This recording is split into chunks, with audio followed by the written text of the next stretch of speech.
Bom dia, meninas. Meu nome é Silvia.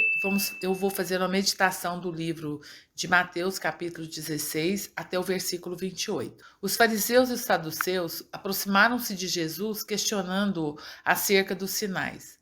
Apesar de sua atitude parecer apropriada, Jesus sabia que a sua intenção não era. Muitos sinais e maravilhas haviam sido feitos e nenhum deles tinham servido para confirmar a missão de Jesus para estes homens religiosos. A ação de Jesus assentava-se em dois pilares: ensinos e milagres. O propósito dos últimos era confirmar a autoridade daquilo que Jesus ensinava. O problema dos religiosos daqueles dias e dos dias atuais, era que o ensino de Jesus chocava com as suas próprias convicções e conveniências, e era por isso que eles se recusavam a aceitá-lo. Jesus então respondeu com um enigma: o sinal do profeta Jonas. A correta interpretação dos sinais vem da observação sistemática da causa e efeito. E é assim que prevemos o tempo. E estes religiosos eram homens experimentados nas escrituras e profecias. Eles eram os mestres que ensinavam o resto do povo. O que Jesus estava a dizer-lhes é que eles deveriam interpretar as escrituras da mesma maneira que interpretavam o tempo, observando os sinais antigos e as profecias e procurando reconhecer os seus efeitos e cumprimento ao longo do tempo. Esses sinais apontariam claramente para o Cristo, e o derradeiro desses sinais seria o do profeta Jonas. Se eles fossem honestos e sinceros diante de Deus, entenderiam o seu significado. Diferente atitude tiveram os discípulos. Eles também não foram capazes de interpretar bem os sinais de Jesus. Mas, ao contrário dos fariseus e saduceus, não foi por causa da dureza do coração. Estes homens simples, alguns poucos instruídos, estavam a aprender e Jesus quis ensiná-los acerca da maneira certa de fazer isto. Falou-lhes do fermento e eles confundiram tudo e pensavam que Jesus estava a lhes dar um ralhete. Jesus lembrou-lhes dos sinais que eles tinham testemunhado para demonstrar que a sua preocupação não era como a deles, material e mundana, mas antes espiritual e eterna. Para interpretarmos bem os sinais que Deus coloca na nossa vida, precisamos guardar-nos de tudo o que nos possa contaminar a nossa abertura e disponibilidade para aprender. O pecado, as conveniências, as tradições, o orgulho, a presunção, a excessiva autoconfiança são como fermento, têm uma presença invisível no modo como nos relacionamos com Deus e sua palavra. Mas, apesar do invisível, os seus efeitos não tardarão a sentir-se como o fermento que leveda toda a massa.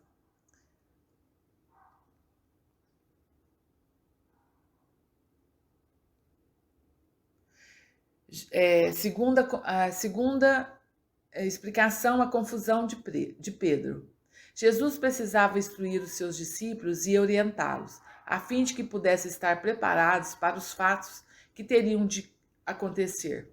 Quando a sua morte e ressurreição. Quanto à sua morte e ressurreição. Por isso lhes perguntava: que dizem os homens ser o filho do homem? Diante das diversas conjecturas que as pessoas faziam sobre si, Jesus então indagou novamente a eles: e vós, que dizeis quem eu sou? Com essa inquisição, Jesus instigava seus seguidores a perceberem a sua verdadeira identidade, a missão. Sua identidade e missão. Simão Pedro, por 2 vezes, foi que se manifestou mediante as perguntas de Jesus. Na primeira ocasião, inspirado pelo Espírito Santo, proclamou a verdadeira identidade de Jesus e foi considerado feliz por ter escutado do próprio Deus Pai, essa revelação. Por isso, Jesus deu a ele a missão de dirigir a sua igreja, entregando-lhe as chaves do reino dos céus, com o poder de ligar e desligar também no céu tudo que fosse por ele ligado e desligado na terra. Pedra de tropeço. Na segunda ocasião, racionando conforme sua humanidade, Pedro demonstrou sua fraqueza, quando não quis admitir o sofrimento pelo qual Jesus teria que passar, e foi repreendido. O mesmo Pedro, a quem Jesus entregara as chaves do reino dos céus e a quem constituíra como fundamento de sua igreja, foi então mandado para longe como Satanás e pedra de tropeço. Diante desse quadro, percebemos também a nossa fragilidade humana e como estamos sujeitos a escorregar pelas nossas próprias palavras e ideias.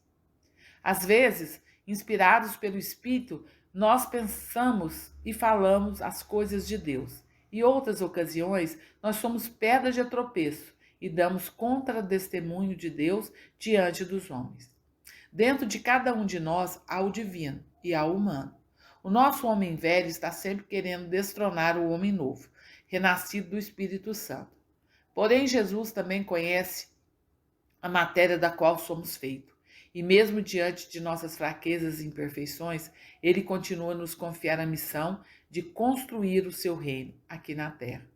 As nossas atitudes, às vezes, são motivadas pelo Espírito Santo e, em outras, pela nossa própria natureza corrompida pelo pecado. Por isso, perdemos a sintonia com Deus e o Espírito Santo. Quarta reflexão: o discípulo de Cristo deve levar a sua própria cruz. Renunciai-se a si mesmo e abdicai da própria vontade. Jesus é sempre muito claro e não dá voltas quando nos orienta a nos formar por meio do Evangelho. Por isso, ele esclarece que não adiantará a nenhum de nós tentar salvar a nossa vida, pois todo esforço será em vão, e no final fracassamos. Ele, Jesus, é a salvação.